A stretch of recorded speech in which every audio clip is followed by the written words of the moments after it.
Welcome to Saga Thing, where we're putting the sagas of the Icelanders on trial. I'm John.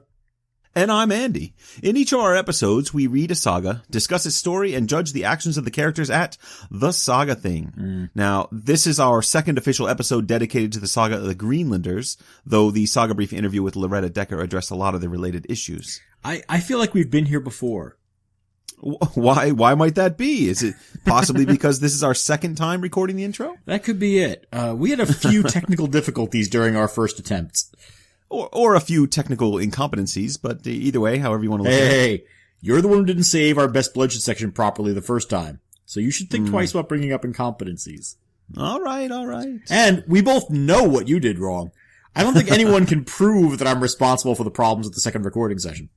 Sure, John. You just go ahead and tell yourself that. But you know, I'm glad we're doing this again. I get to see your pretty face again, and it also allows us to talk about some things that we didn't get to hit in the introduction to our first recording. Wait. If I recall, our judgments ended up being pretty long. Yeah, that's because you love interrupting me and starting arguments all the time. It's called scholarly discourse, Andy. Oh, is that what you call it? Now, before we get started, let me ask if you managed to read the article I posted on our social media sites, the ones about the temperatures of medieval Greenland. Oh, we're going to talk about this time. So I saw the article, but I didn't get a chance to read it yet. I assume it's relevant to the saga of the Greenlanders in some way. It is, although maybe more so to your interview with Loretta Decker and the section about how awful the Greenland settlement must have been. Oh, yeah. No, one of my favorite moments from the interview was when she talked about the difficult circumstances the Greenlanders found themselves in, and how archaeologists found the husks of cold temperature insects in the warmest spots of the Viking houses. Conditions were really brutal there to the end. Yeah, exactly. And I'm glad you said near the end. This article addresses the traditional narrative for how the settlement was eventually abandoned. We usually talk about how Greenland was a little more hospitable when Eric the Red settled there in the late 10th century. Now, this was during traditionally, we call it the medieval warm period, when Northern Europe was enjoying a long period of unusually warm weather. Right, and people argue that the same period helped make the settlement of Iceland much easier. And then when the Little Ice Age started in the 14th century, things got a little more difficult. Now, this is probably when things got to be almost unbearable for the Greenlanders, which explains, or at least helps to explain, the inevitable failure of the settlement. And it's a pretty canonical explanation for what happened in Greenland to drive the Norse away. Well, we don't have any records explaining what did happen, so the standard theory is that the climate became so harsh that the Norsemen were essentially forced out of Greenland altogether by the cold, or that the last of them just sort of died there, abandoned by everyone else. I mean, the theory is a bit grim, but it works pretty nicely, seems to fit the facts. It does. That is, until a group of geologists go out and debunk the whole theory. Really? Yes. So, you know, I'm going to post this article with the episode if you're interested in reading it. But in short, they did a study of the intermediate and distal moraines in Greenland and in Baffin Island. And before I continue, I have to check with you. Do you know what a moraine is, John? Yeah, I'm talking to one now. Wait, no. Get it? It's You're a moraine. Very clever wordplay, Dr. Sexton. Very clever indeed. No, I know what a moraine is. It's a post-glacial accumulation of rock. That's right. It's all the stuff a glacier leaves behind after it starts to recede. And so they looked at these things and determined that the moraines must have been deposited in the area sometime before 1130 CE. And that's a really significant finding because it means that the temperatures associated with the medieval warm period in Iceland and Norway and England never really affected Greenland. It's a very spotty kind of warming period. It was actually always cold during the Viking settlement of the region. Wow. I know. It basically forces us to reconsider why and how the Vikings settled in the area. Well, it just really underlines just how bloody-minded Eric the Red was. Did they say anything about the collapse of the Greenland settlement? Did they give any potential reasons on that end? You know, my dog is snoring in the background. So if anyone hears a dog snore in the background, that's just Andy's dog. Yeah. Anyway, but certainly not me being bored by him. So I'm going to read for you the most important part of the conclusion for people like us. It says, the summertime climate records presented here point to regionally cool summers coinciding with Norse occupation, which in turn suggest that non-climatic factors may have played an important role in driving the Norse abandonment of the region. Devaluation of walrus tusks, the related Norse isolation via stoppage of regular ship traffic from Norway and Iceland, and increasing hostilities with local Inuit were all possible factors that helped terminate the Norse presence in the western North Atlantic region. Great. I guess I'm going to have to change my lecture notes for the Vinland sagas. I think so. But this is pretty good stuff. I mean, it helps to, if you introduce this article or at least this idea to your students, it helps to bring the saga to life in some interesting ways. So, like I said, I'll post a link to the article with the episode. It's called Glacier Maxima in Baffin Bay during the medieval warm period, coeval with Norse settlement. That is a sexy, sexy title. It's very academic, isn't it? Mm-hmm. So, yeah, the article's by Nicholas E. Young, Avriel D. Schweinsberg, Jason P. Briner, and Jörg M. Schaefer. Well done, you crazy geologist, you. Now, I've got a lot of questions left over about the significance of this study for our understanding the Vinland sagas, especially the stuff about weather in Vinland, but there's no time for that. We've got Ericssons to judge. Well, yeah, and Eric's daughters. Oh, yeah, obviously. Yeah, I think we're going to be judging Freydis, Eric's daughter, quite a bit today. Incidentally, speaking of the Ericssons, I know we didn't really spend a ton of time on Freydis' brother Leif during our summary episode. Wait, I thought you wanted to keep this moving along. And now you want to pause to talk about Leif Erikson, huh? Well, I think we can make time for it. We're not going to be spending a lot of time on him in this episode because I already selected him as a Thingman when we did Eric's saga. Mm-hmm. But he's almost certainly the best and most famous man in this saga. Wait, hold on. I'm not sure he's the best man in the saga, but I'll grant you he's the most famous. Well, I was kind of conflating those two things. But think about this. Of all the Vikings, who has more statues to him outside of Scandinavia than Leif? I've personally seen statues to him in Reykjavik. Which is in Scandinavia. No, I know that. I'm talking about the ones I've seen personally. In Lanza Meadow, in Milwaukee, in Boston, and there are others in Minnesota, Virginia, Chicago. I think there's even a bust of Leif in Los Angeles. Wow. Well, he gets around. But I don't know if you know this, but Leif isn't the only one with statues in his honor. There's a statue of Thorfinn Karlsefni in Philadelphia. Well, that's one. And I find that one hard to believe. Look, it's there. I've seen it. And as you know, there are cool saga-related statues all over our country. All over the world, really. And I was thinking, actually, it would be fun to start a page on our blog for saga-related monuments and statues. Ah, so that's what this is all about. Well, there's always a method to my madness. Anyone who wants to can send a picture of themselves standing with a statue of Leif, or anything commemorating someone or something significant in the sagas, really. And we can put it up on the site. I'll get us started. My contribution will be, one of the few pictures from my trip to Lanza Meadows that survived was a shot of Leif and me standing proud on the Newfoundland shore. Let's see if we can't get a complete collection of Saga Thing listeners standing with ridiculous saga-related statues from around the world. Yeah, I kind of like this idea. Although, listening to you, I think we both know that I'm the one that's going to end up having to do all the work for this. Probably. But where should people send their pictures? Well, I think calling them to our attention on social media should work fairly well. That's Saga Thing Pod on Twitter and Saga Thing Podcast on Facebook. You can also send it to our email, sagathingpodcast@gmail.com. All right, so we'll get that up and running. Yes, we'll do that. Now, you did mention a statue in Boston, which is near where you live. We didn't get into this during the main episode, but there is a whole story out there about the search for Vinland in New England. Oh, yeah. We probably should cover that at least briefly. It's just going to take that much longer for us to get to the judgments if we talk about it. I know, but it's interesting stuff and worth sharing, especially since you live there. And Lord knows we'll never put together a saga brief on the subject. So fair enough. No time like the present. In the 21st century, we have the benefit of the Ingstad's work, and we're pretty confident in the location of Leif's Vinland settlement, or at least one of the places where he established camp in Lanza Meadow. But that hasn't always been the case. Right? Loretta Decker alluded to this during our conversation in the saga brief. The claim that the Greenlanders were filling their ships with grapes and grapevines in addition to lumber led most people who searched for the settlement site to look much further south than places like Lanza Meadow. And various sites, ranging from New Brunswick all the way down to the northeastern United States, were proposed as likely sites. Yeah, and I've looked into this. There are even some scholars who've tried to argue that the Vin in Vinland might be an oblique reference to cranberries, which grow pretty abundantly on the New England coast. Yeah, I can testify to that. I live in southeastern Massachusetts, and most of my drive to work is past cranberry bogs. It comes with some strange side effects. Such as? You want to maybe elaborate on that? Well, for one thing, bird crap in the autumn around here is kind of purple. There you go. Now that's the sort of delightful detail that our listeners come to us for. That's probably not the point you were going to make, I suspect. No, not even a little. I was really far away from that. But my point was that the statue in Boston was commissioned by someone who believed that the Vinland settlement was much farther south than we now think it is. And as you can probably guess from the statue's location, the argument was that it was somewhere around Massachusetts Bay. Oh, yeah. Yeah, that's Eben Horsford's theory. I seriously don't know that much about this, John, but I'm not shocked that you pulled that name out of the air. You have a knack for names. Yeah, well, I'd love to take credit for that, but I looked it up before we started recording. I'm not claiming that I knew that one off the top of my head. So, Horsford was a bit of an eccentric of the sort, frankly, that the 19th century seems to have specialized in. He's got quite a few accomplishments to his credit. For one thing, he created the modern recipe for baking powder. Now, there is a useless piece of information for everyone.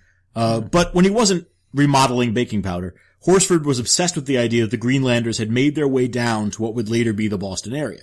He wrote a lot of books on the subject. He commissioned the statue of Leif Erikson for Boston. He identified Waltham, Massachusetts as the location of the legendary settlement of Norumbega, which we haven't gotten to in this podcast yet, but we really should. And he even paid to have a memorial stone placed near the Charles River at the spot where he thought Leif's house would have been.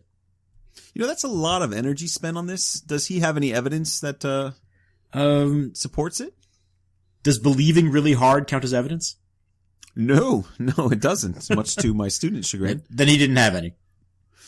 I see. Yeah, well, there's been a fair amount of that kind of thing over the years. Oh, absolutely. Horsford isn't even the only one to formulate an argument for Massachusetts as a site for the Vinland expeditions.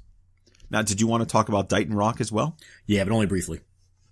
Well, I think everyone who listens to this has already learned that your definition of briefly isn't the same as most people's, but you go ahead. No, this really is brief because there's not much to it.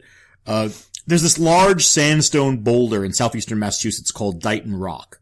Mm-hmm. The rock has a series of faded petroglyphs carved into it that look like they might be letters from various alphabets, or, as I say, pictographs of some kind. Now, I believe you mentioned being brief, and this is a very long beginning. Yeah. So one of the several theories about the carvings is that they were made in the 11th century by Thorfinn Karlsefni or one of his men. Oh. See, now you're interested. The argument was made by a Danish man, Carl Christian Roffen, in the 1830s. A Danish man, you say, so he was completely unbiased, wasn't he? Oh, yeah, no, absolutely. And to add more to it, Roffen never actually saw the rock himself. He never traveled to America. His analysis was based on hand-drawn reproductions of the carvings. Now, that seems like a fairly sketchy basis for an argument. Get it? Because it's a sketch. That's terrible. Pretty rocky ground to tread, don't you think? Stop it. Just ground? Just stop. It's a rock. It's worse when you explain it. You don't get to complain about my puns ever again. Anyway, Roffen argued that the rock has a combination of pictographs and alphabetic characters that provide details of the Greenlanders' voyage, including Thorfinn Karlsefni's name. And you've seen this rock, right? Yeah, it's only about half an hour from my house. And what did you think? Any conclusions? I'm hardly qualified to judge. I personally find the argument less than convincing, even though I'd love for it to be true. I mean, it'd be, a boon for me to have a real Viking site half an hour from my house. Yeah. But even granting the Karlsefni ship made it this far south, which is granting a lot, I'm not sure there aren't other more plausible explanations for those carvings. But as I say, I'd love for someone to prove me wrong. And since Greenlanders saga is about a series of conflicts between the Norse and the Skraelings, we've technically got two possible groups that could work out for us as the originators of the rock. Cool. Well, I think you should go and get a picture of yourself with Dighton Rock for the website. Don't be snide. I was serious about that part. No. People should send us pictures. I wasn't being snide. I was agreeing with you. I actually want a picture of you with the rock, and so does everyone else. I'll see what I can do, assuming they'll allow me to do it.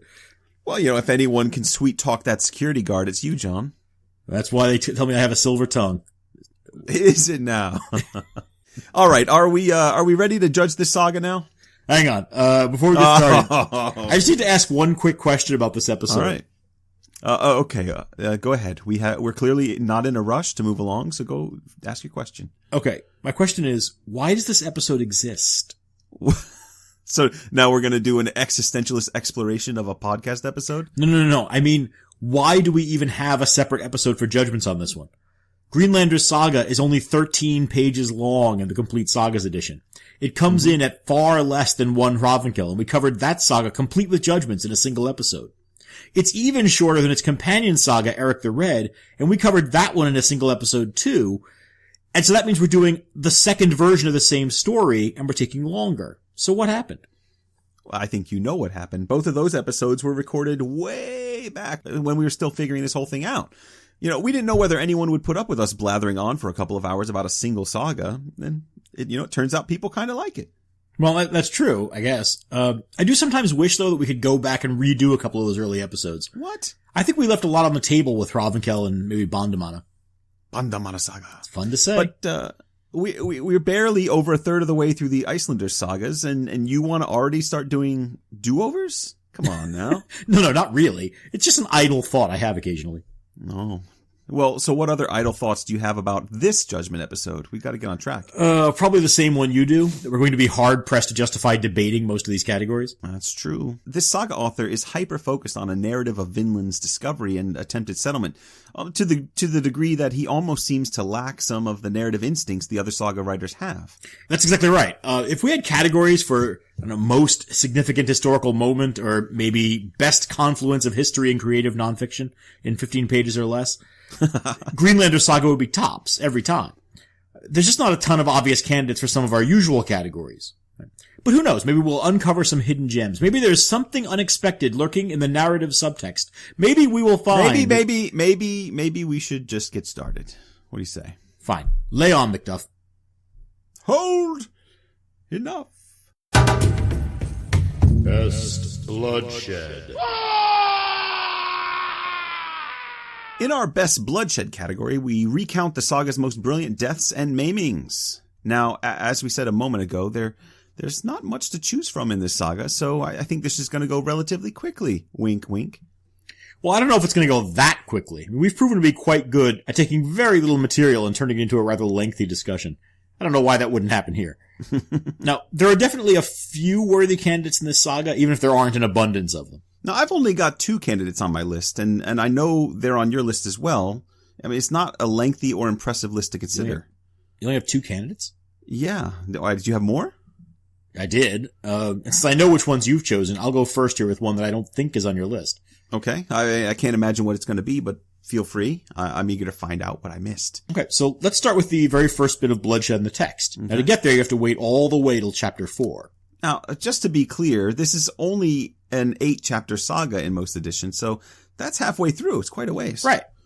Now, we talked about this one in the summary episode as that momentous occasion where the 2 branches of mankind, who had separated sometime in ancient history, meet again for the first time on the far side of the world. Yes, I still love that idea. After 11,000 years apart, these groups finally get together, and then things go about as well as you'd expect when distant relatives meet up. Yeah. Things are pretty awful. They don't go well at all. Yeah, they just bypass pleasantries and all that kind of awkward standing around, and they get they just get right down to killing. Right. So, this is the scene where Thorvald Eriksson and his crew come upon 3 hide-covered boats, each with 3 Skrellings under them. And the saga says that Thorvald divided his forces and managed to capture all of the men except 1. And that lucky bastard managed to flee in his boat, but the other men, they don't fare too well with their shaggy bearded cousins. No. The saga tells us that they killed the other 8 men and then went back to surveying the land. It's so weird. I mean, they just killed and dropped the bodies and casually head back to their ships to survey the land? Yeah, it is kind of a weird moment. Yeah. And that's the problem with this candidate, in my opinion. I mean, you've basically reported everything that's in the saga. There's nothing best bloodsheddy about this moment aside from the fact that 8 men are killed, presumably execution style. Best bloodsheddy? Yeah, it's a new word. But we don't get any context or descriptions. There's nothing to it. We're just told they captured the Skrellings and then killed them and nothing more. Well, but it is interesting that they killed them. I know Loretta Decker mentioned in our saga brief that an archaeologist surmised that the Vikings may have been testing what they were seeing, right? Experimenting to see whether the Skrellings were spirits or visions or flesh and blood creatures. Yeah, I thought it was an interesting observation at the time. I'm not sure that I wholly buy it myself. It just seems to make the Vikings a lot less human, or at least that they lacked basic human common sense. I much prefer the idea that they were simply doing the Viking thing and testing the mettle of the men in a land that they hope to settle. Ooh, that's a nice rhyme. I'm wondering if they're just testing the mettle of their mettle. That's right. But you're suggesting that they're sort of checking out the competition, so to speak. Yeah, that's right. And while the Skrellings may appear weak in this scene, I think they seem to get the better of the Vikings in the long run, historically. Well, we also have to remember, this is the reunion of the 2 branches of mankind, right? It's incredibly significant at this moment for the history of mankind. And we have to assume, or at least we have to guess, that this is the start of a conflict that would eventually force the Norse to abandon their Vinland settlements. Right? But it's hard to say. And the saga really doesn't paint the Skraelings in the most sympathetic light. No, it doesn't really connect their actions in one section to another. I don't know about that. I mean, my first candidate for Best Bloodshed might suggest otherwise if we think about it. Oh, really? Go on. All right. So this scene occurs in the middle of the battle between the Skraelings and Thorfinn Karlsefni's settlers. It's hard to tell where and when it happens exactly because the action of the scene kind of stops and then we zoom in on a small group of natives who've discovered an axe. See, now this is one of the most ridiculous scenes in the entire saga. It's also one of the best, but mostly because it's so strange. So if you remember, the Skraelings were very interested in the Norsemen's weapons ever since they first encountered them. Yeah, way back when Thorvald Eriksson's men made short work of 8 Skraelings with very little trouble. Like 2 pages ago, but for the Skraelings, much longer. But this scene shows us what happened when the Skraelings finally got their hands on a Viking axe. The saga says, one of the natives then picked up an axe, peered at it a while, and then aimed at one of his companions and struck him. The other fellow was killed outright. Well, no kidding. Yeah. Wait, nothing's better at killing outright than an axe to the head. It's a terribly effective method. And no doubt it's pretty gruesome as well. I mean, it clearly disturbs the Skraelings. There's one Skraeling in particular who, he's both tall and handsome, which is Saga shorthand for leader of the group. This guy picks up the axe, examines it for a while, and then throws it as far out into the ocean as he can. After that, the Skraelings fled into the woods at top speed and didn't bother Thorfinn's group ever again. Oh, well, let's be fair. I mean, they don't have much of a chance to. Thorfinn only makes it to the spring before he decides that he wants you to go home. I don't see the problem with that. He's got a ship full of goods to take home, and he's going to make a good profit. Why would he hang out? Sure. I mean, he did say that he wanted to settle permanently, so it suggests that he's had something change his mind. I know. He said he's going to settle people there, not that he's going to stay. Now, I've said before, the Greenlanders show a lot more common sense in fleeing than later European settlers would. But let's not pretend that he's not bothered by the Skraelings. Well, I mean, if he is, I'd hardly blame him. And he's got that cute little Snorri to worry about now. He's Absolutely just being a responsible father. Okay, so what do you make of this scene? You mentioned at the start that it might paint the Skraelings in a more sympathetic light. What did you mean by that? Well, I'm not entirely sure. I guess I wonder what the scene says about the Norsemen more than the Skraelings. If we go back to your candidate, we see the Vikings arriving in the New World and killing 8 natives indiscriminately. On its own, I don't think we can read much into that scene, especially because it's so quick and offers no commentary. But then this scene comes along and the actions of the Skraelings, I think they suggest something potentially significant about this author's feelings. Really? So there's an agenda at work here? Maybe. Again, like I said, I'm not 100% confident in this theory. It's more of a gut feeling than anything, but we need to do our other candidates before the theory is going to make any sense. So why don't you handle the Freydis episode? Because that's a big one for helping us understand what might be going on here. Okay. I don't think we have to dwell too long on this scene because it's probably the most memorable event in the saga. It's where Freydis convinces her husband Thorvard that Helgi and Finnbogi, the Icelandic traders that accompanied them to Vinland, had beaten her after she asked them to sell her their ship. Right, and it's a larger ship, and she wants it to bring more wood back to Greenland. But the trouble here is that when she asked Helgi and Finnbogi, they readily agreed to give her the boat for free, which is quite different from what she tells her husband. Right, they probably decided to get rid of her. Yeah. She hadn't been nice to them or their companions since they left Greenland. Right, so Freydis browbeats her husband into taking action. Thorvard gathers his men and rushes over to Helgi and Finnbogi's longhouse. They storm the building while everyone is asleep, tie them up, and then lead them outside. Then Freydis has them all killed. It's worth noting here that Thorvard is simply doing Freydis' bidding. I mean, I don't think that Thorvard necessarily intended to kill anyone, or at least not everyone. That's interesting. I mean, you're right. Freydis is the one who commands the murder of the 30 men. And it is murder because she then attempts to hide the deed by threatening everyone to keep them from talking about it back in Scandinavia. Exactly. And she doesn't just have the 30 men killed. There's more. No. There are 5 women in Helgi and Finnbogi's group. Mm-hmm. And when her men, including her husband Thorvard, refuse to kill the women, she simply says, "Hand me an axe," and then dispatches the women herself. Yeah, she's an awful woman. Terrible. Yeah, no, she deserves everything that's coming to her, which includes all the awards that we're about to pass out. Yeah, right? Sadly, yes. She's a strong candidate in most categories this time around. And I think I'll just mention really quick that we do have another example that I forgot about. It's torture. There's torture in the saga. Yes, there is. So that could be another candidate, but not a serious one. That's right. I mean, we mentioned way back in our Hrabenkill episode that torture is very rare in the sagas, but we do have a reference to torture in this saga. Yeah, even though Freydis told everyone to keep their mouths shut about the slaughter in Vinland, the saga tells us that not everyone was so closed-mouthed that they could keep silent about these misdeeds or wickedness, and eventually word got out. And then when word reaches Leif Erikson, well, he's rather shocked. Well, it doesn't say he's shocked. No, but I assume he'd have to be. Remember, this saga tells us that Leif is a man of moderation in all things. Well, that's right. And Freydis is hardly a picture of moderation, and that's why I'm not sure he's shocked. He knows his father and his sister, and he knows that she is her father's daughter. That's right, yeah. Can you imagine growing up with her? Exactly. I mean, can you imagine that household? I mean, Leif may be a decent man, and his brothers seem okay, but his sister is very much their father's daughter. I don't think he was shocked. There's probably a lot of pulling the wings off of butterflies and torturing cats in her childhood. Anyway, so Leif takes 3 of Freydis' men from the voyage to the New World and forces them under torture to tell the truth about what happened, and their accounts are all the same. And, when I read this part, I always wonder why he didn't just ask these guys, Presumably they know the rumors are circling around. I mean, what do they have to lose? Just tell. Do you remember what Freydis did to those 35 people in Vinland? Oh, that's right. I imagine that leaves some pretty deep psychological scars. At the very least, they're scared to death of Freydis if she finds out that they narked. Okay, so anyway, we do have the torture in this thing. Unfortunately, It doesn't show us what kind of torture was used, but I'd like to imagine it was pretty impressive. Unfortunately is a strange word choice there. Somehow I doubt it was very impressive. Remember, Leif's a man of moderation. So I'm guessing it involved maybe a few light slaps. Maybe pouring a glass of water over their heads. Pouring water over their heads. And it's just below room temperature, so maybe it's just a little chilly for them. Right. Perhaps waiting until they're almost asleep and then asking them if they're comfortable. Right. What's that?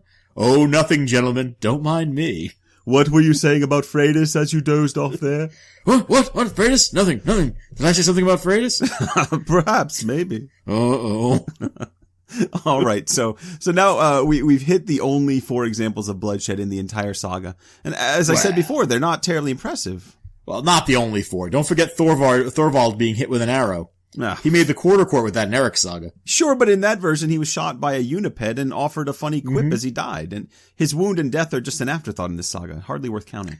Okay, but I still think the ones we've highlighted are impressive, even if they're not as grand as you might like. All right, that's fine. Now, here's my theory. Oh, right. I almost forgot you had something to say about all this. You're not even enthusiastic about this. I'm sorry. I almost forgot. You had something to say about all this. There you go. I guess that's better. So here's the thing.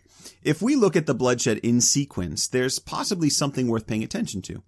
The first one, the slaying of the 8 Skraelings, on its own doesn't mean much, but then we get the Skraeling with the axe. And the saga makes a big deal about the potential value of the European weapons to the Skraelings. They're interested in iron weapons from the very beginning, but when they finally get their hands on one, what happens? The weapon kills instantly, and in a pretty gruesome fashion. It's almost as if the weapon is too powerful, and the tall, handsome leader of the Skraeling seems to reject that power when he throws the axe as far as he can into the sea. And then he avoids the Norsemen for the remainder of their stay, and I don't think we see the Norse and the Skraelings interact again after this. Yeah, that's right, actually. The Skraelings are out of the saga after the axe scene. And unusually, Freydis' group never seems to encounter them at all. In this saga, not in Eric the Red saga, in this saga, whatever happened in the battle with Thorfinn Karlsefni, the Skraelings clearly don't want anything to do with the Vikings again.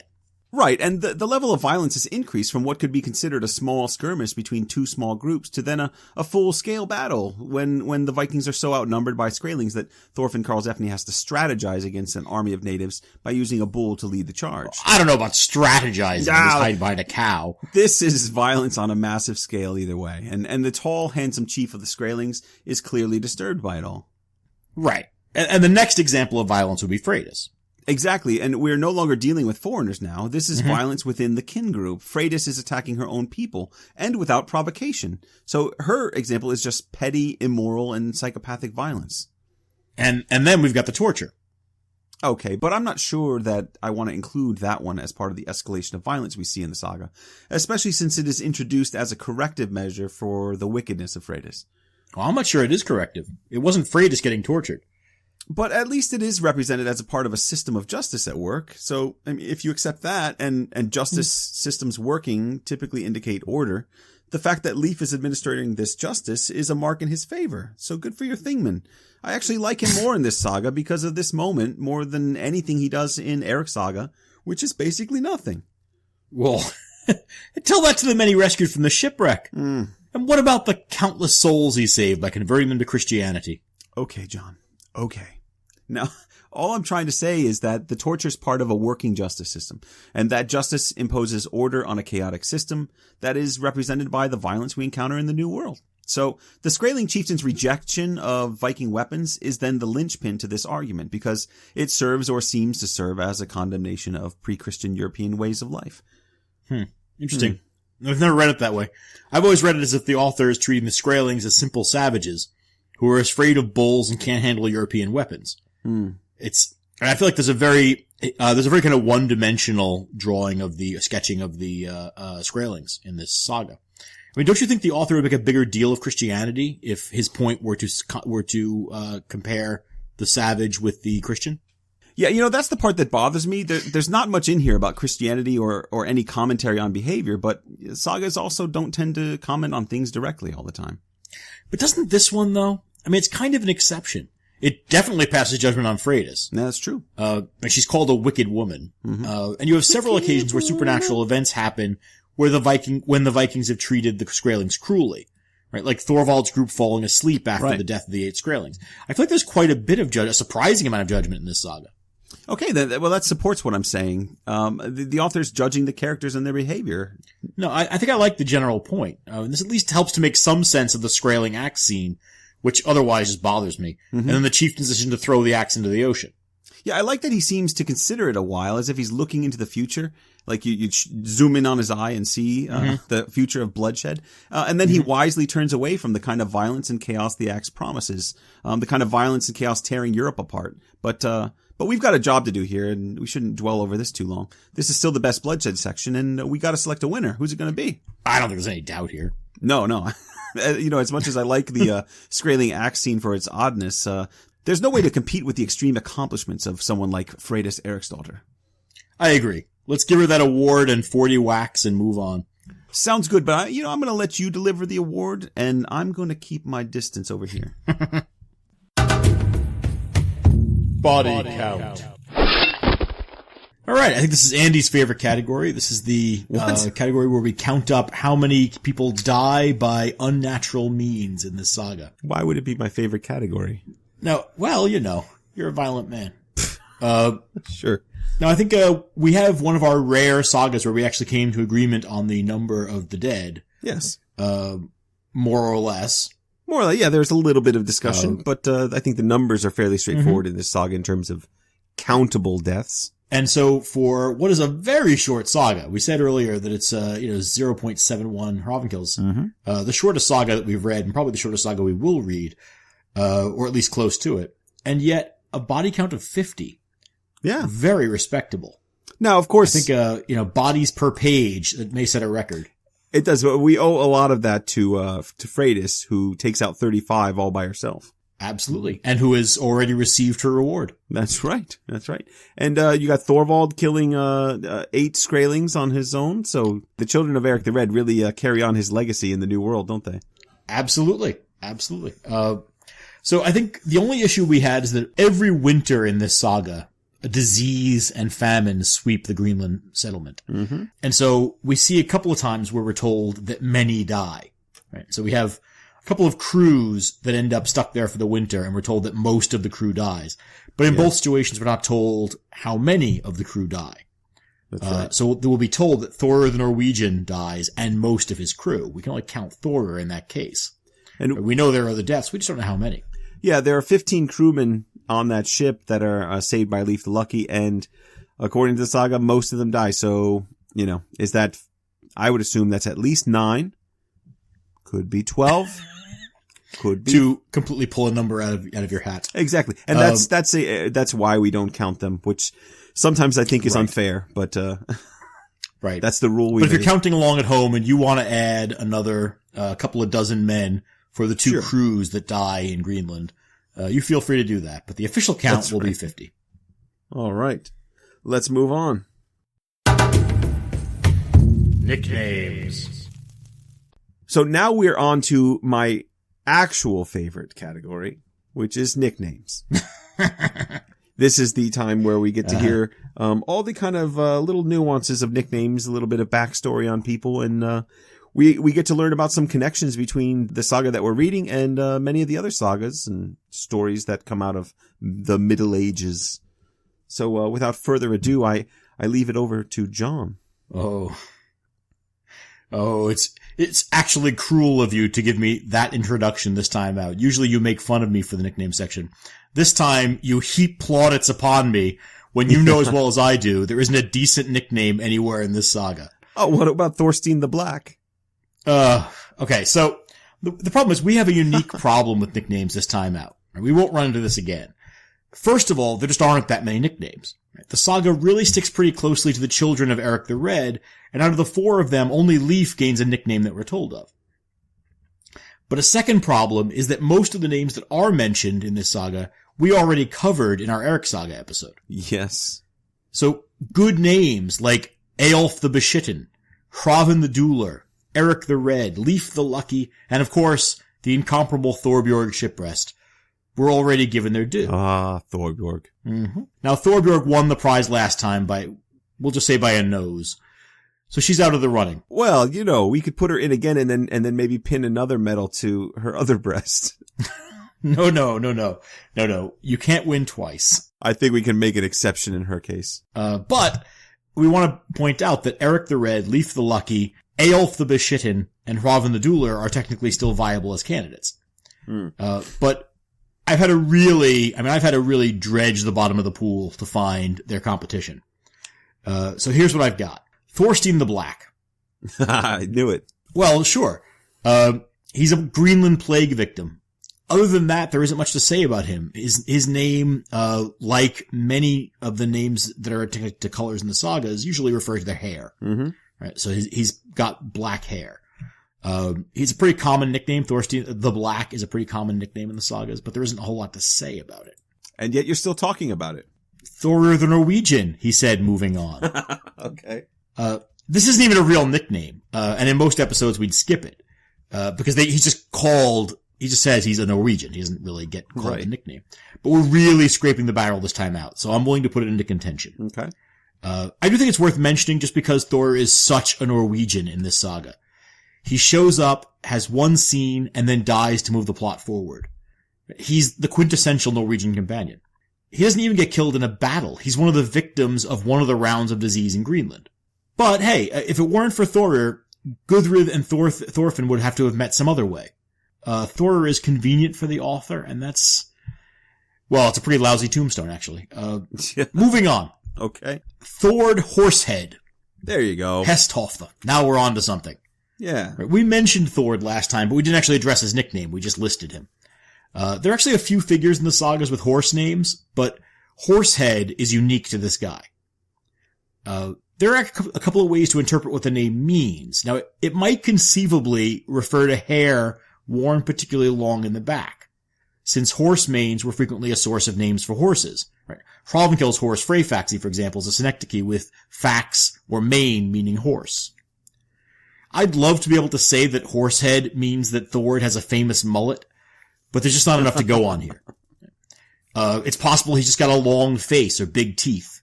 Oh my goodness. In the end, all we know is that something about him puts people in mind of a horse. Okay. Could be worse, at least he's reminding them of the front of a horse. His son, Thorfinn Karlsefni. Yes. Now, we did address his name in Eric Saga. Karlsefni means the makings of a man. Mm-hmm. But as we said last time when we talked about him, Karlsefni isn't actually all that impressive from a traditional saga perspective. Right? He's a shipping magnate, not a Viking or a berserk. And his response to danger is to sell milk products and charge into battle behind a cow. There's nothing wrong with him, but if he's the makings of a man, we're clearly dealing with a shifting definition of manly virtue in the sagas. You're ridiculous. And I don't know what you're doing there. Ulf Oxenthoresen. I know exactly what you're up to. Well, it's the same thing we said about him last time. That's what you said Ulf Oxenthoresen. Okay. Well, if you would take up the task of researching a few nicknames, I wouldn't have to say all the things. Ulf Oxenthoresen, he said again. Look, all I'm saying here is that is that you are editorializing. See, now, what I respect about you is your ability to find facts and make connections. What I don't appreciate here is your politicking about, I don't feel politicking at all. You are jumping the gun, sir. This is nobody's thing man yet. Not yet. Now, if I may get on to Ulf. Yes. He's only mentioned in one version of the saga, because as we mentioned, this saga is cobbled together from a few different sources. Ulf is actually the grandfather of Eric the Red, so Oxenthor is Eric's great-grandfather. Now usually in the sagas, Ox nicknames carry much the same connotations they do in modern stories. Right? Men called Ox are big and strong. So somewhere in the background of Eric's family is this kind of big, strong, the kind of people who get called half-troll in other sagas. Finally, we have Ulf Crow, or Ulf Krako. This is another figure who's mentioned only in passing and only in certain versions. He's also not especially interesting. Well, I mean, that's never stopped you from mentioning someone before. Well, exactly, because I will find the nugget of gold. And you usually do. What's I'm assuming you've not only found gold here, but diamonds. Continue. No. That's small nugget of fool's gold, I'm afraid. What distinguishes Ulf is that he's one of the figures mentioned in both Olaf Tryggvason's saga and in the Landnámabók, or the settlement book of Iceland. So he's a kind of historically a very easily sort of, located figure. Wow. But it's worth a mention that one of Ulf's many grandsons is Thorarin Corny, who became famous as the greatest shape-shifting witch warrior of his day. So there's that. Are you sure he wasn't the first Icelandic comedian? His nickname means grain. Presumably he was a farmer. Oh my god. All right. That wasn't terribly impressive. So those are our options. It is a slim pickin' this time around. Before we jump into talking about the obvious 2, maybe 3 candidates for that one, I wanted to ask you if you know anything about the word skraeling. As I was reading through, these sagas, the word skraeling pops up. It's obviously the word that they use to describe the Native Americans, the indigenous populations. I think it's also used for the Inuits in Greenland. Do you know anything about that word? I know it comes from an Icelandic, a Scandinavian word, skral, which means like thin or scrawny. Yeah. But there's also an argument that it might be derived from another word that means like to yell or to shout. Right. Yeah. It's not terribly clear even where it comes from, let alone what it's meant to mean. So whether they're meant to be described as shouting, yelling warriors. Remember in Eric's saga, they have a strange weapon that lets out a kind of wailing, ululating sound during battle. And that scares everybody off. So whether the word refers to something like that, or whether it's referring to their small stature compared to the Scandinavians, and so thin or scrawny, right? It's not known. Interesting. Yeah, it's a tough one. I did look into it, and I found basically the same kind of thing. I thought maybe you could provide us with more insight, but it's one of those mysteries lost in time. I'm afraid so. All right, so the candidates that we need to choose from, not many. Thorfinn Karlsefni, Thord Horsehead. That's about, those are the 2 best, I think. Well, I feel like I need to, last time we considered and rejected Eyjolf the Beschitten. But I do want to just point out that he's still out there, waiting, sad and lonely. Now, unpicked by anyone for the dance. Remind me, is he in the chapter, the initial chapter that's excluded from most of the editions of this saga? In this version, yes. Yeah. See, that seems a little bit less fair to everyone out there who's going to be picking up this saga, and they're not going to see Eyjolf the Beschitten. That's sad. So you want us to keep it just to somebody who appears in the actual saga proper? Yeah, I feel like that would be appropriate. As much as I love that guy's name, maybe we'll run into him again. Then we're definitely down to Thorfinn and Horsehead. Yeah. There's really nobody else. What do you think, John? I mean, there is Leif the Lucky. Nope. Boring. Just can't stand the idea of giving one of my Thingmen the name. No. It's just that it's not terribly interesting, and it's about as fascinating as the names he gives to the lands he encounters. Well, I'm going to say this. I think we can give it to Karlsefni just because, the makings of a man is a pretty good nickname. It sure is. And I'm going to... And it implies a bit more about him than you allow in your No, I think, derisive in comments. fact, last time with Eric's saga, we made a point of saying the shame about it is that he's not a very interesting character. That's because in Eric's saga, he isn't as interesting a character. The nickname is the most interesting thing about him. Yeah, I would agree. But I think in this saga, he's far more interesting. But more about that later. Now who's politicking? Now who's editorializing? All right. All right, Karlsefni it is. Notable witticisms. All right, so in this category, we normally look at the clever sayings, the witty one-liners, and the bits of narrative bon mot that we enjoy in the saga. I like that you say normally. Yeah, this saga presents a bit of a problem in that regard, doesn't it? Mm-hmm. Yeah, it's not really a whole lot of stuff to choose from here. In fact, I think that for the first time ever, I'm going to bow out and say I couldn't find a single notable witticism in all 13 pages or whatever of this saga. There's just nothing here. Andy has nothing to say. Somebody alert the media. So I think we don't so much have a contest as a nominee. I'm going to say that found one. Well, kind of. I mean, Freydis responding to her men's refusal to kill the 5 women with "hand me an axe" is about as close as we get to a witty line. How is it witty?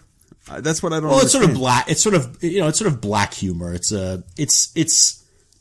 witty in the same way that, like, catchphrases from horror movies become witty. I see. So yeah, it's that horrific moment in a movie that's just so awful and ridiculous you can't help but laugh. Right. Exactly. Right. It's already standing in front of a pile of corpses. Right. Literally a pile of dead. And her response to their hesitation is to take an axe and hack these 5 women to pieces in front of them. Right. So did you have anything else, or is that just it? Oh no! I mean, my best runner-up is Turkir babbling in German after he gets drunk. Yeah. I'm choosing to assume that he's quite a witty drunk, and so whatever he said was very clever. We just don't know what it was because it was in German. But yeah, no, we're down to that. Yeah, it's pretty sad. I'm gonna abstain if that's all right with you. I don't feel that any of these deserve the award, so. I'm going to abstain. You may give whoever you want the award and take that shame with you to the grave. No, I think I'm gonna say that, in the tradition of is that you, Norman, and that "hand me an axe" belongs in the pantheon of horror film lines. So we'll give it to it for that. Outlawry. And speaking of villains, it's time to outlaw someone from the saga. There aren't that many people in the saga, and most of them don't do anything. So, I think there's probably... a pattern is beginning to form here. Yeah, someone's sweeping all the rewards. Mm-hmm. Right, we do have one obvious outlaw figure, yes. But who? I think it comes down to one of the most horrific married couples we've ever seen. That's right, yeah. Freydis, Eric's daughter, right? Very much her father's daughter. And then her husband Thorvard, who is actually the one who leads the assault on the longhouse and captures the Icelandic brothers. I'm just making the point that it's not Freydis alone. But that in and of itself does not say anything good about him. But if we look at what the saga says, they only bind the men that are in the hall and bring them outside. It's then that Freydis tells them. Freydis says, kill them. Absolutely. So it's not like they run in there to kill anybody or set the place on fire and do all that kind of stuff just to murder everyone. Right. They were planning on tying up all 30 of them and then, slapping their cheeks roughly? I think it's pretty clear that what's happening is that Thorvard doesn't really have a plan at all. Right. He only undertakes the raid to shut his wife up. Because she's been harassing him about how useless he is. He doesn't really know what to do next. I think it's fairly obvious that once you've assaulted a group that is essentially the same size as your own, and you're this far away from home, you can't release them again. Right. But he doesn't really seem to have a clue as to what he's supposed to be doing with them. He just captures them to keep his wife happy. She obviously intends from the beginning to have them all killed. Exactly. And then she kills 5 women. Right, and I think that's the thing that puts her over the top, right, is that she hacks apart 5, presumably also tied up and helpless women. What I still don't understand her motivation. No, I don't think there is any realistic motivation. I mean, she's just a horrifying person, right? That it's her plan is to have a large ship to bring back to Greenland with her, and it's irrelevant to her that she has to murder 35 people to get it. Right? The idea that she would just build a larger ship in the first place or build a larger ship in the New World is irrelevant. The simplest solution that presents itself is to murder 35 people and take their ship. And so that's the one she does. Yeah. Well, do you think, now that I'm thinking of kind of Freydis and I'm comparing her to how she appears in Eric's Saga, where, you know, she's beating her breast in that kind of Amazon warrior woman fashion and scaring the Skraelings. She doesn't do anything really horrible in Eric's Saga. And as I go through the Greenlanders saga, I keep thinking this saga does a lot to undercut Eric and Eric's legend. I would say while it does do a certain amount of undermining, it also centralizes them in a way that the Eric Saga doesn't. Eric Saga, if you remember, most of the expeditions have nothing to do with the Ericsons. That's true. Thorfinn Karlsefni and Gudrid actually lead the main expedition that takes up the bulk of the narrative. And so and Eric in that one never actually spends any time in Vinland. So it's, I feel like it's kind of a trade-off, right? That the Ericsons are at the center of the saga, but they don't look good doing it. Yeah. Strange. And ultimately, Freydis is just, strange. I mean, she sort of takes up the mantle of horrifying multiple murderer that is her father's mantle in Eric's Saga. But Freydis, what is the rationale for taking a character who seemed like a kind of an admirable warrior woman in Eric's Saga and turning her into one of the most dastardly villains we've encountered in the Saga of the Greenlanders? You know, why specifically it should be Freydis, I'm not sure.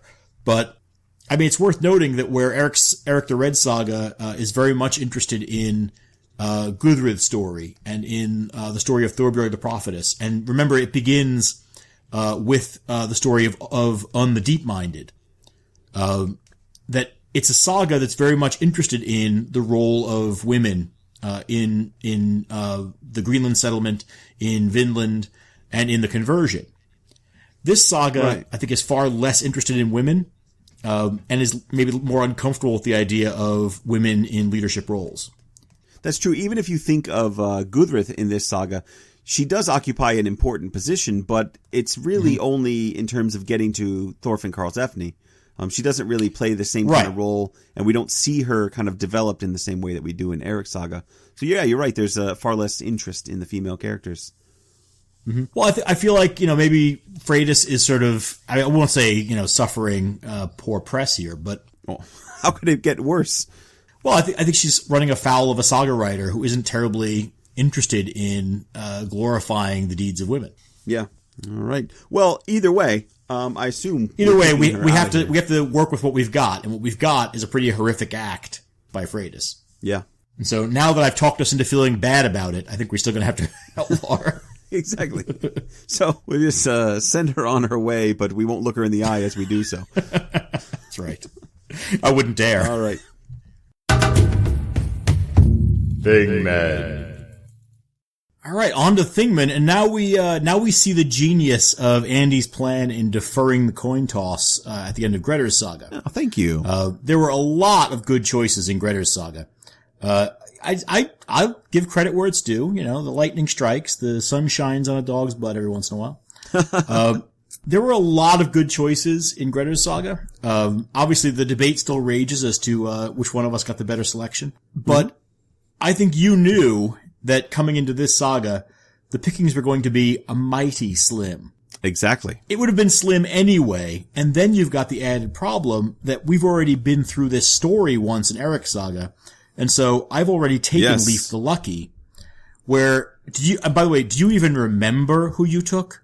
We've talked about it a million times. I think our listeners are tired of hearing us talk about Killer Stur and how I stole him from this saga. I think what we're going to see this time out is that because, I mean, last time, and I'll freely admit, you know, I still think it was a notorious action on your part, but you know, it was an indication of just how poor the pickings were in that saga. Now we're faced with the same cast of characters having already outlawed Eric and Freydis, and having already taken Leif. And so you, I think, recognized this, knew that there was only one person even remotely acceptable, or at least so you thought. And so why don't you go on ahead? I can't imagine it's going to take you long to make your decision because there really is, I assume, one man on your list. Well, you just watch how long this takes me. Go right ahead. In this saga, we do get appearances by some names, name the Eriksons. But I don't think any of them accomplish anything worth noting. Leif hangs out in Vinland for a short time and does an okay job. If you think about what Leif Erikson is, he's more of a scout than anything. He's the one that kind of goes in and checks it out and then comes back and reports. So, oh, how dare you! So Thorvald accomplishes next to nothing, having angered the natives. So I'm not choosing him. Thorstein, well, he spends the whole summer floating around the North Sea, only to arrive right back where he started, and then he gets sick and dies. So I'm not choosing him. And I'm not even going to address Freydis, who's already boarding the ship to start her exile. And I'm still averting my eyes, not going to look at her. Right. So I don't know, who else do we have to choose from? I mean, there's Torkir the German with his wrinkled forehead and his darting eyes. I think I'm going to pass on that.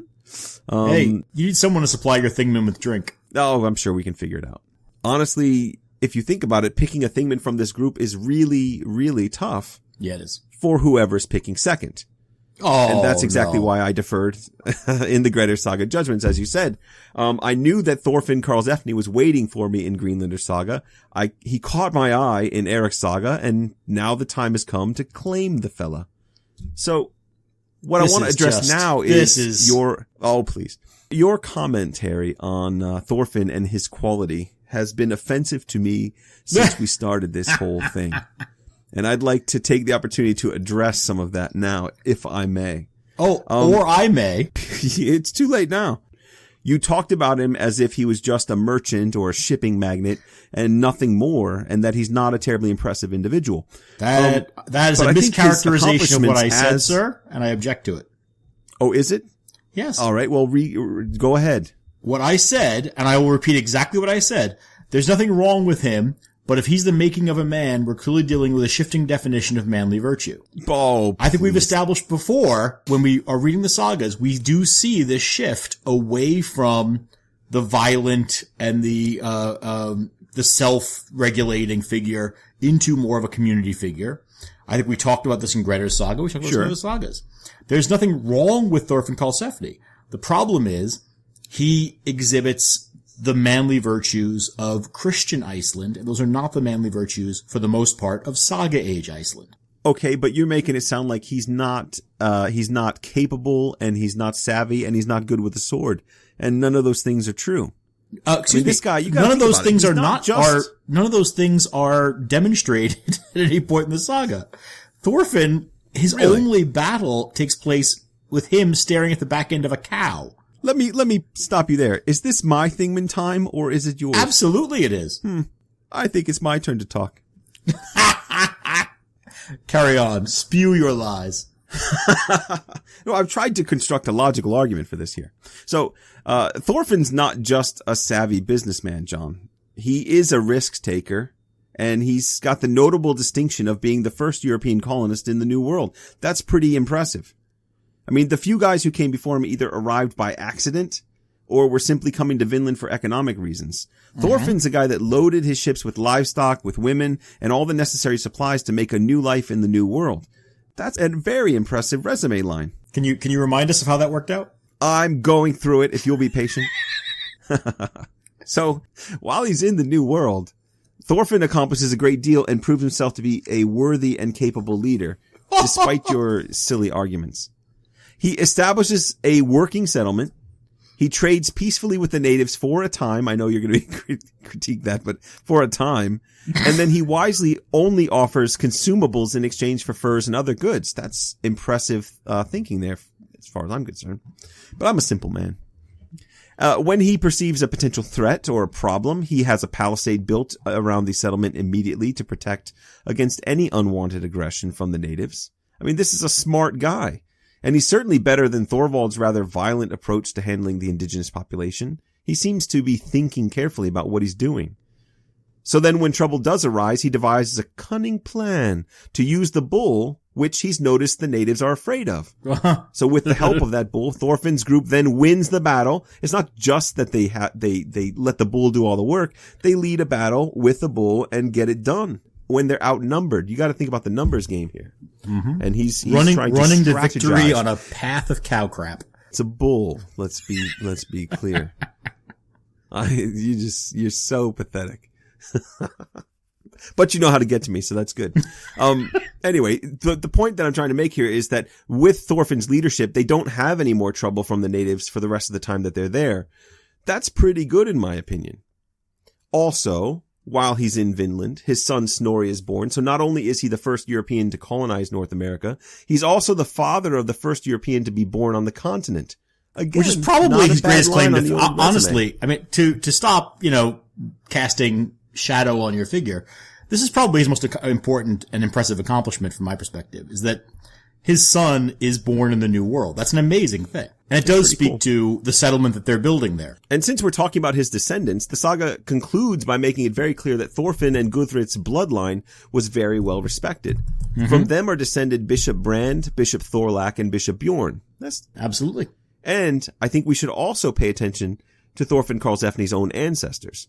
If you connect the dots in Greenlander Saga and Landnámabók, you find that Thorfinn's got some blue blood flowing in those veins. And the saga tells us that Thorfinn is the son of Thord Horsehead, who was the son of Snorri Thordarson of Hofti. Now, do you know who Snorri's father was? Well, Thord. Yes, Thord of Hofti. And do you know who his father was? It was Bjorn Butterbox. Now, put that nickname in your pipe and smoke it, pal. Now, his father was Hrold Spine, another nice nickname for you. Yep. I think you'll recognize Hrold Spine's father. He's pretty famous. He goes by the name of Bjorn Ironside. Mm-hmm. And if Thorfinn Karlsefni is a direct male descendant of Bjorn Ironside, well, that means he's the rightful heir of none other than Ragnar Lothbrok. Absolutely right. So we bring it all full circle. From Ragnar Lothbrok to Bishop Thorlak. I want to point out Thorfinn Karlsefni in the middle. I want to point out utterly irrelevant, but absolutely right. There you go. Well, the sagas really emphasize ancestry and descendants. You're right. So no, it's true. Any descendant of Ragnar Lothbrok is going to be proud of being a descendant of Ragnar Lothbrok. And I'm proud to bring him on to my Thingman crew. So you go ahead and try to beat that sucker. What do you got? Well, let's see what I've got. I've got a saga full of, cowards, losers, murder victims, outlaws, murderers, and so let's see. So let me see now. I've got 3 Ericsons. I've already got one, and I don't want the other 2. No. I could take Gudrid, who is a pretty interesting figure. Mm-hmm. In another saga, in Eric the Red saga, perhaps I would have chosen her as a backup candidate because she has a very interesting kind of backstory and then a very interesting future. But both of those are kind of curtailed in this saga. She's just not that central a figure. And we just talked a little while ago about why that might be, that this saga writer isn't terribly interested in the stories of women. But that means that she's a less interesting candidate for Thingman in this saga. There is Turkir the German, and I do love the idea of bringing in a guy who knows how to make wine because they made it extensively in his homeland. But he has a tendency to wander off AWOL, and I don't really think that's the kind of Thingman I need. So where am I?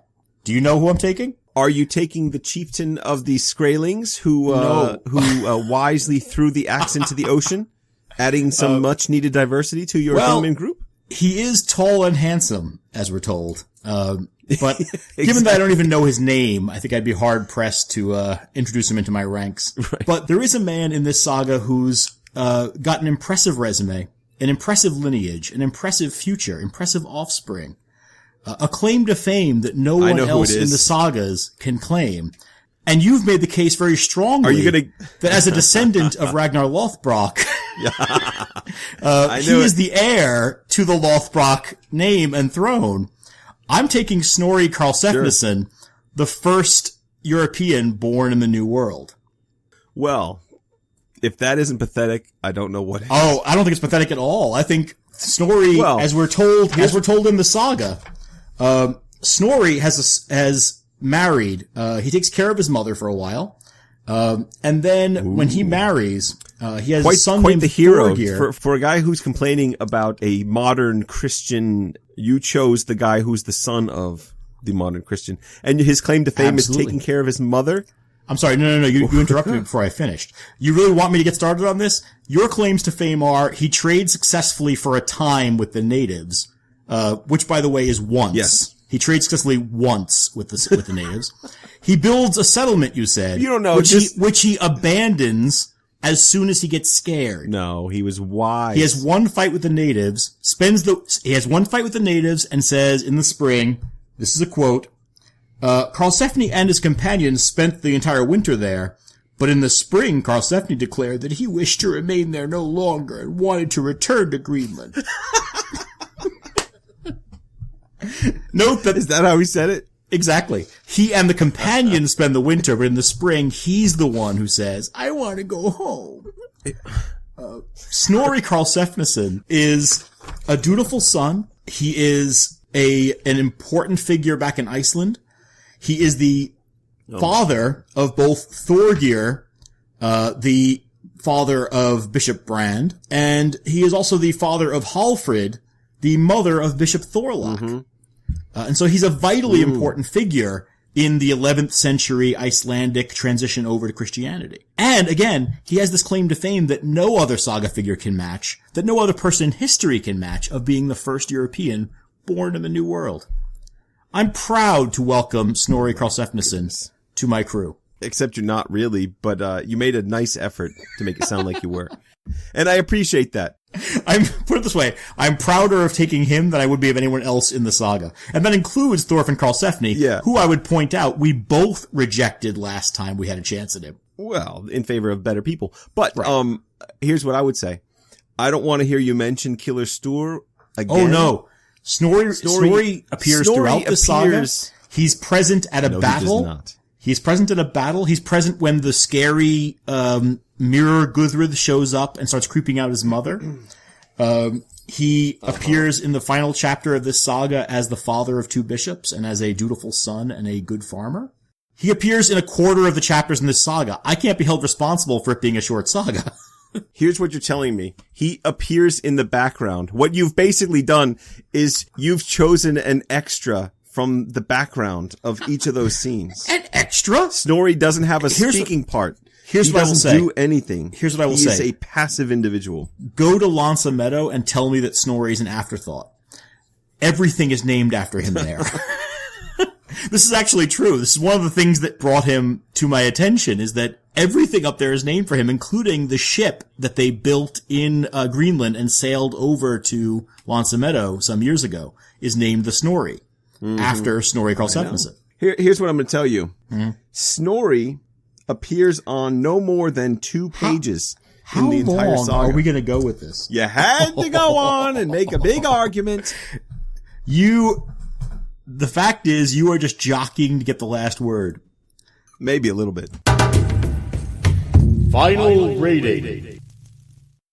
All right. We always start with all right. I don't know why we always start with all right. It's not all right. It's not all right, damn it. It's not all right. I was abused in the Thingman section once again. No wonder I have a complex. We were forced to choose Thorfinn Karlsefni and Snorri Karlsefni. It's never going to be all right again. I don't know why you think. I still don't see anything wrong with Thorfinn Karlsefni.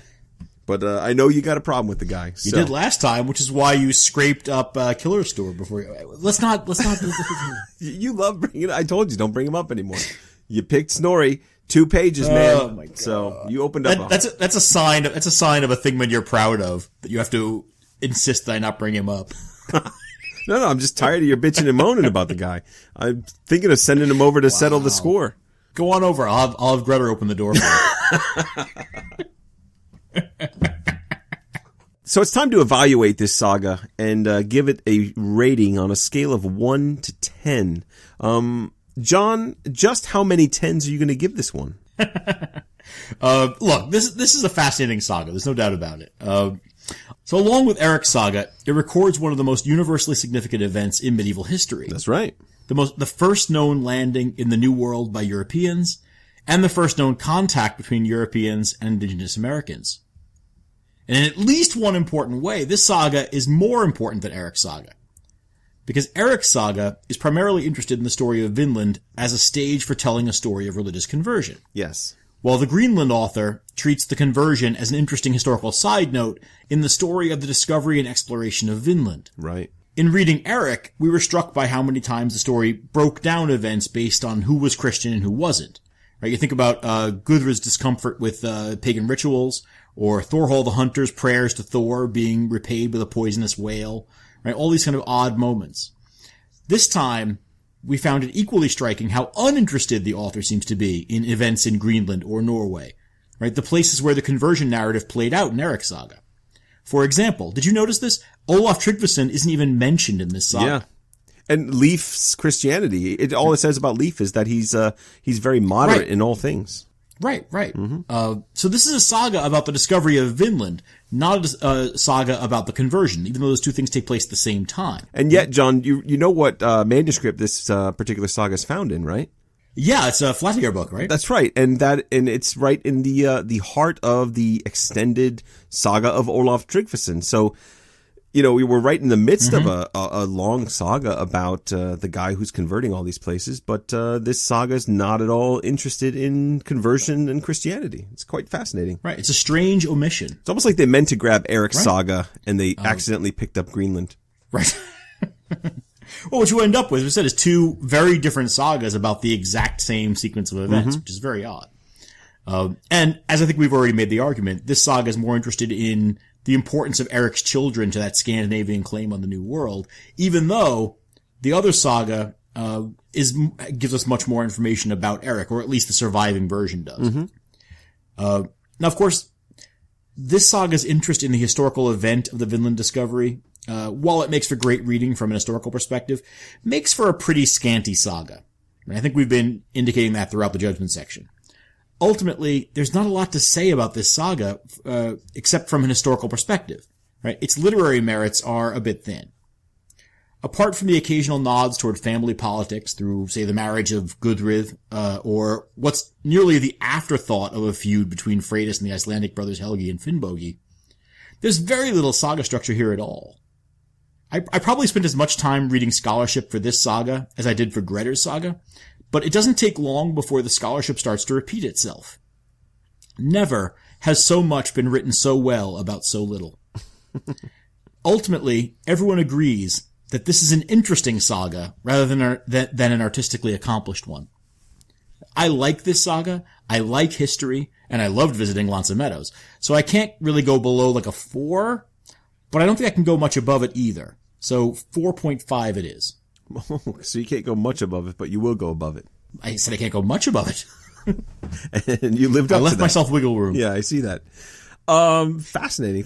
Yeah, I'm going to agree with everything that you said. I don't have anything to add other than, I think. Except for a number of your own, of course. Well, yeah, I'll add a number of my own. I'll also add this.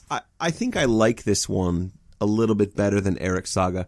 I think in terms of reading a saga, Eric's saga reads more like a saga. It has a very traditional kind of opening. We follow Eric on his journey, and we're comfortable in terms of the genre of saga fiction or history, or whatever you want to call it, while reading that one.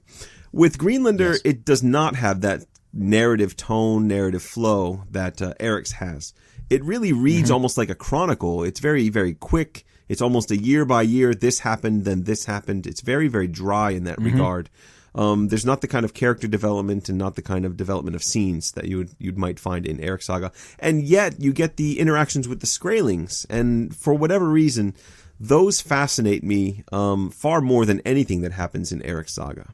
I think it's something about the time period that this is written in, the fact that it's well before, we traditionally, or in terms of American education anyways, traditionally think of Europeans interacting with the New World. There's something quite beautiful and wonderful about those interactions, especially because I think the Europeans come off in a fairly negative light, interestingly enough. And for that, I would tend to agree with that. Yeah. yeah. And I think for that reason, I think it's a better saga. I don't know what I gave Eric. I didn't go back and look at it. I don't think that this is a good saga though. And as you said, there's no literary merit. There's nothing really to hold it together. It's just a series of very, very brief episodes. Most of these chapters are about a page and a half. And not very much happens in that page and a half each time. So, I'm going to give it. And there aren't very many of them. No. So that's why I'm giving it a 3.5. That said, for anyone who's listening, this is a must read. If you are a North American or interested in Vikings in any land, you have to read the Vinland Sagas. It's, some of the most important stuff that, comes out of saga literature in terms of, connections with the modern world. Right. I couldn't agree more. I mean, we've given low ratings to both of the Vinland Sagas now. I did look up our numbers, by the way, and you actually gave the Eric Saga a 4. So you've actually gone down half a point. Can I go to revise my I've Eric? gone up a full point from my rating. No, you cannot. But I think your point is well taken that though we're rating these as sagas, their significance as a kind of a piece of literature, as a piece of historical literature, is almost unparalleled. I think, if you want to think of it in terms of documents. Although they aren't the greatest examples of the saga writer's art, right, they are fantastic documents of history. Mm-hmm. Before we conclude, I want to ask you one more question, John. Okay. Of the two sagas, traditionally Eric's saga is considered the more reliable. And I'm wondering how you feel about that, having read both of them now, and thought about them a little bit more deeply maybe than we did while we were in grad school. I honestly, when you read these, there's the part of me that has spent time on things like the Anglo-Saxon Chronicle or on the Scotty Chronicon or on Saxo Grammaticus. It wants to trust the Greenlanders saga for exactly the reason that you just described. Yes. Right? It reads like a chronicle. It reads like something that is conversant with history. And Eric's saga includes all these elements. I mean, the poisoned whale and things like that, that read more like the flourishes of a saga. Yes. And I don't mean that sagas have no history in them. I mean that, when it comes to which I would prefer to rely on, I'll take the chronicles over the stories. But that said, I honestly, I'm not sure that I've come to a decision about which one is more reliable now. I'm probably less likely to take the opinion of most scholars, which is that Eric's is more reliable. But I'm not sure that I'm willing to make an argument for Greenlanders yet. I think both of them, read in tandem, give you a pretty good idea of what's going on, but I don't know that either one of them is something that I'd want to make bank on. I think I like what you said in the summary episode. You really need to take both of these sagas together and disregard the specific details and focus on the general outline of the events that occur. Someone definitely discovered the New World by accident, and the Greenlanders sent expeditions to Vinland and attempted to settle the land, but failed in the end for a variety of reasons. It might have something to do with the hostility of the Skrælings, but, I suspect it has as much to do with the climate and the economy of Europe than anything else. Whatever the case, the Vinland sagas may not be brilliant, but they're incredibly important. I couldn't agree more. So anyway, that's a 4.5 from me and a 3.5 from Andy. And if you have a different opinion, or if you just want to explain to us in detail what we got wrong, please contact us through Twitter at Saga Thing Pod or on Facebook at Saga Thing Podcast. Or if you're conversant with Morse code, you can send us a wireless message through your local Marconi station at ... Thank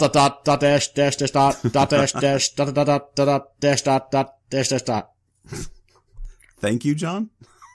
And of course, you can always leave a review of the podcast on iTunes, which is greatly appreciated. We get a lot of compliments about our work on this podcast via email and through Twitter and Facebook, and we love all of that. If everyone just took a moment to share those lovely thoughts on iTunes, we could reach a lot more people. And don't forget, if you have any pictures of yourself with commemorative statues, mysterious rocks, or other items of significance to the sagas, please do send them along and we'll add them to the site. I actually have a brilliant picture of Thingvellir in winter that was sent recently by one of our listeners, Martin McCann, who just got back from a trip to Iceland. He binge listened to our podcast to help prepare him for the trip, as a lot of people have done, and he found us rather entertaining, or so he says. Well, it's a man of excellent taste. Yeah. Thank you, Martin. I'm sure you're a lovely fellow yourself. Be sure to send us a picture of yourself with a cool statue if you have one. Now, I should also mention that your interview with Loretta Decker has been getting rave reviews. Has it? Yes, yeah. You need to check out our social media a little bit more often. Maybe our email. People want to talk to you, John. I'm really more the Art Garfunkel of the group, and Paul Simon was always the attraction. Ouch! You realize Art Garfunkel listens to our podcast, don't you? Oh, does he now? Well, I won't besmirch his name further. I'm proud to be the Art Garfunkel. No, don't worry. Don't kiss his butt. He doesn't really listen. Okay. And the analogy doesn't even work. Art Garfunkel was known for being a great singer. Paul Simon was the great songwriter. Mm-hmm. I'm not sure how you're either one of those in this relationship. Oh, all right then. Well, can I be, can we be Hall & Oates maybe? Do you even know the difference between the two? I think I do. Is Daryl Hall the blonde one? That's Daryl Hall. All right. Well, I think he's notoriously grumpy, so that's really more your territory. So I'm going to be the John Oates to your Daryl Hall. And just what exactly does Oates bring to the table? Aside from his dashing good looks, I think he's contributed to the songwriting and did some backing vocals. Occasionally took the reins and did the lead, and I don't know exactly. I'm making this up. I'm not going to Wikipedia the thing. It's just a silly comparison. Fair enough. You be my John Oates. I will. But I demand you perm your hair and trim the beard away to a mustache. Well, I'll consider the perm, but the beard stays. All right, listeners. So here's a fun activity for you. What famous duo do Andy and I not remind you of? Not remind you. Post your thoughts on our Facebook and Twitter. Oh, great. Yes. Well, I'm sure that's going to go over very well. In the meantime, we're off for a December break. That's right. But we will be back in January with the Saga of Finnbogi the Mighty. And until then, thanks for listening, everyone, and happy holidays. Bye for now.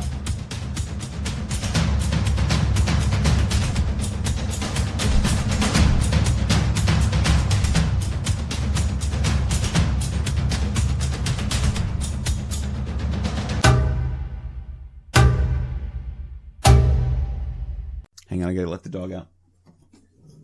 Goodbye, doggy. It was me! I let the dog out!